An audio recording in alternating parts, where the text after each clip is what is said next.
பிரியமானவர்களே, உங்கள் உடல் கடவுள் தங்குற கோவில். பிரியமானவர்களே, இந்த உடலை, இந்த கோவிலை ஒரு நாளும் இடித்து தகர்க்காதீர்கள்.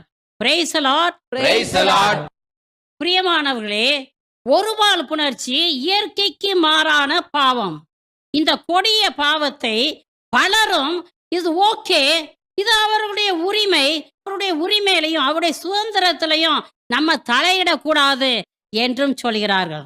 பிரியமானவர்களே, ஒட்டுமொத்த உலகமே சேர்ந்து ஒருபால் புணர்ச்சி ஓகே அப்படின்னு சொன்னாலும் நான் என்ன சொல்வேன் தெரியுமா? அது கொடூர பாவம். என்ன பாவம்? கொடூர பாவம். பாவம். தேவனுடைய ஆலயத்தை சிதைக்கிற பாவம். இந்த பாவத்துக்கு நீ அடிமைப்பட்டு கிடந்தாய் என்றால் நீ நிச்சயமாக அழிவாய் என்பதை சத்தியமாக அறிந்து கொள்.